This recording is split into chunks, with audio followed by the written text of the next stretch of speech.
actually consuming those benefits, which is exactly what Jefferson indicated by the terms in usufruct.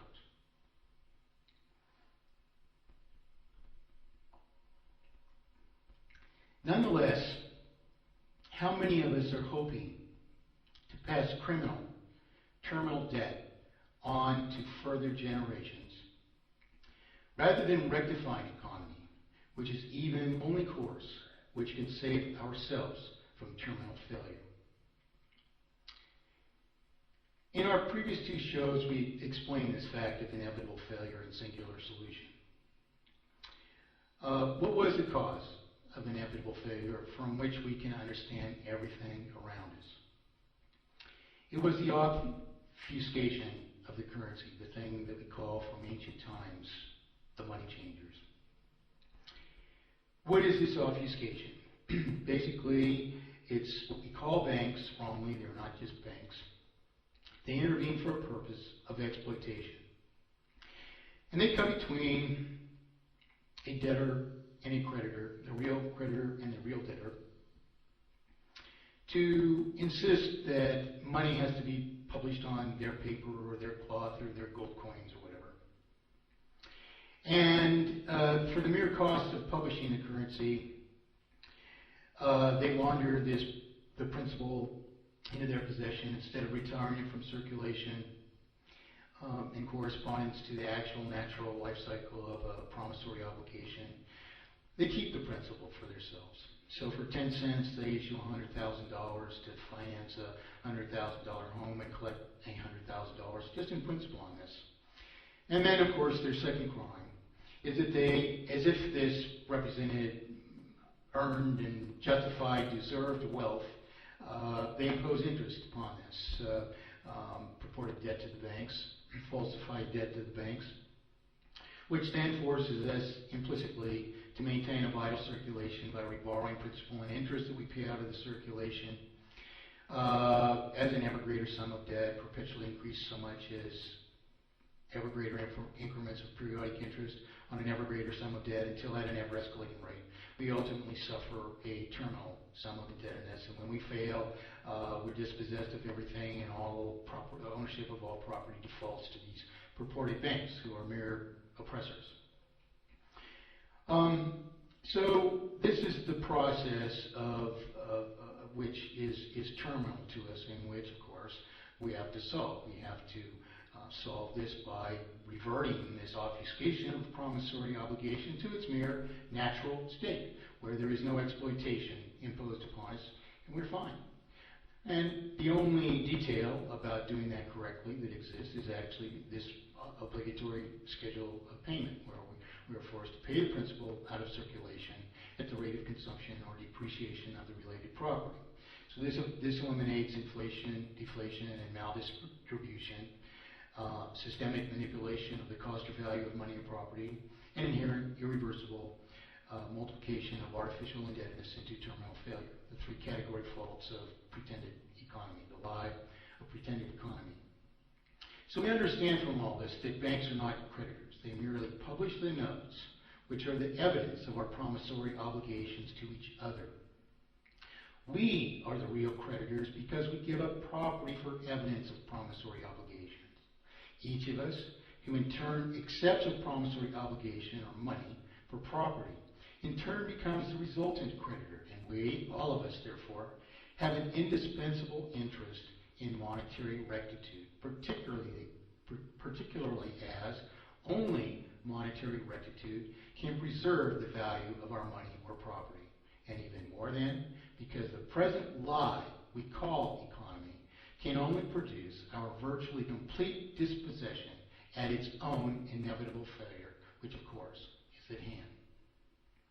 So their first crime is that they launder the principal into their possession, and then their second is that they multiply this falsified artificial debt into ever-escalating sums of artificial debt, which increase at an ever-escalating rate by ever greater increments of periodic interest on an ever greater sum of debt until, as the debt just increases at phenomenal rates in the end of the lifespan of these systems, which we call economy, to our own destruction.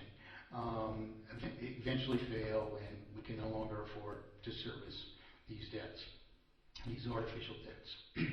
Now, we discussed the nature of a promissory obligation, that is to retire principal from circulation. And of course, these imposed pretended economies deny the real creditor interest.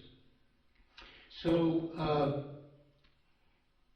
we know too then that any and every government which preserves these crimes across the entire world, particularly if they do so by no more than unqualified lies or evasion, all of those governments, all of them, are against us. Not only are they against us, their crime is as severe as the most destructive acts which can be committed against a republic, against every republic.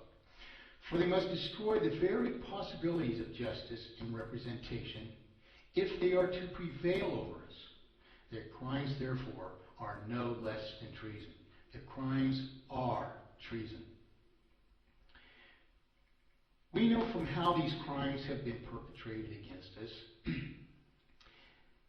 that we, therefore, must require public affirmation and even public reaffirmation of all acts and processes of government.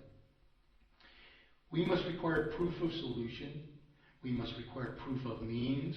We must forever perfect a mere handful of common objects which belie a huge monstrosity of purported law, offending everyone, all of us, but our few oppressors. We must become then more than sovereign nations. We must recognize that, as Native Son told in his remarkable words, which I read to you the other day, we must become sovereign individuals who, instead of fighting and cheating each other, instead serve the whole. As Native Son said, that indeed would be an example, the one possible example of real power.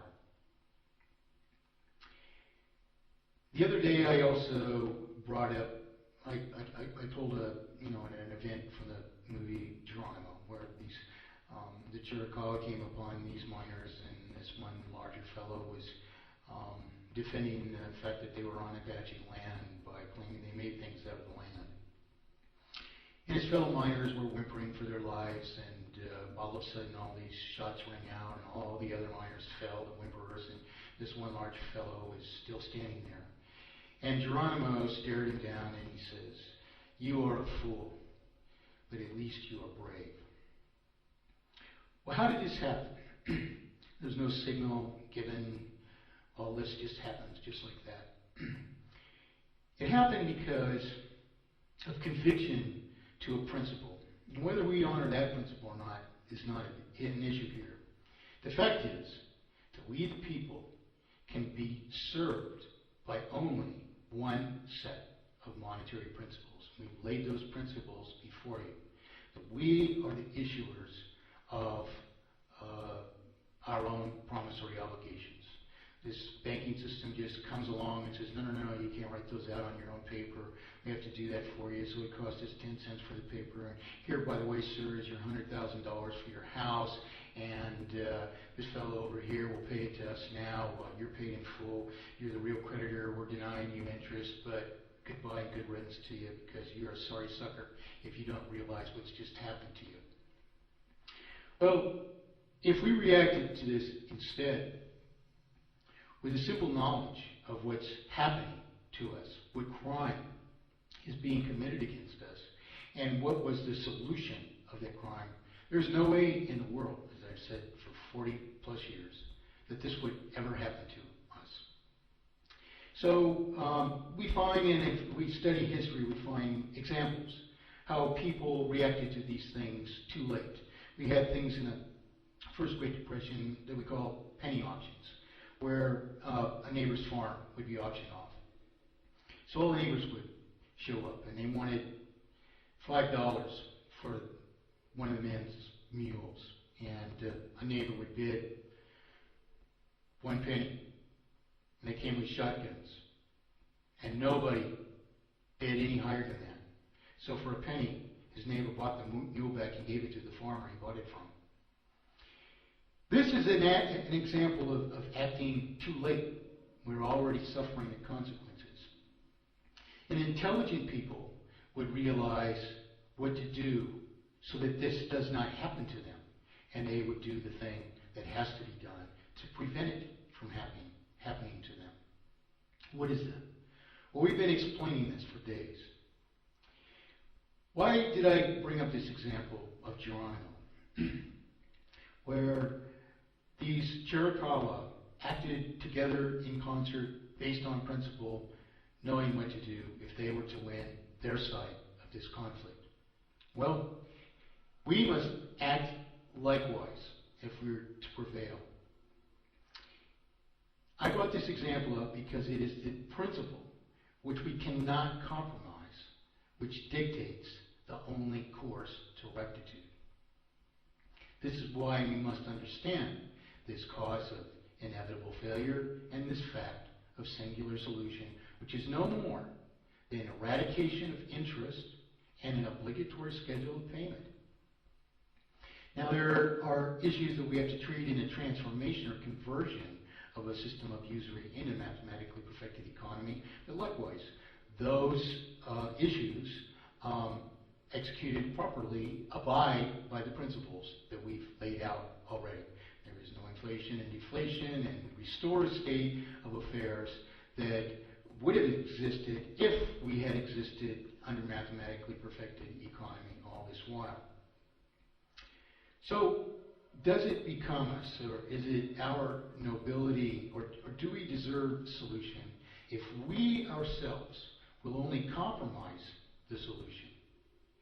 If we will author third-hand petitions asking for the wrong things from usurers or usurpers who will never give those things to us?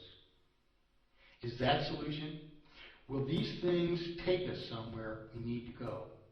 Or do they take us away from the only things which can serve us? I'd like to read a recent post from a Ron Paul forum. As I told you in last week's show, I've been notified by a person that Austrian economics had been pronounced dead in the Ron Paul forums as of last week. And of course, there's quite a backlash to this. And there's two individuals, both of whom I have experience with. One is an individual who goes by the handle Republique in the Daily Paul forums. And this particular post is by another fellow in the ronpaul.com forum. He goes by the handle Citizen. So he's replying to Jack Schott and this fellow David who called me the other day, and another fellow that goes by the handle Truth Seeker, who are advocating solution.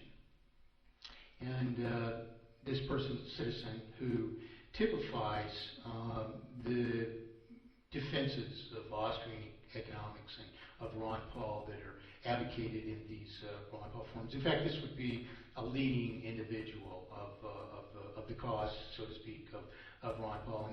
And actually, if you find this post, you will find that this person is posting back to practically everyone who posts a post. And this entire thread, and many other threads as well. Anyway, I'm going to read through this post just one time to give you a taste, a flavor, so to speak, of what's going on in places like this. So Citizen writes to Jack, TS for Truth Seeker, and David. The challenge, you say, is to, quote, disprove the math, unquote. In other words, evidently these people are studying my pages. Jack introduced Truth Seeker and David to this. They're honoring the obvious truth of it, and now they're conversing about this and testing these ideas out. And this is good. This is a positive thing, to ask questions, to pursue the answers, to evaluate whether things are true or not. So this fellow Citizen is objecting to this. He says the challenge, you say, is to disprove the math. Historically, the PhD candidate is charged with proving his thesis, as if I have never done this.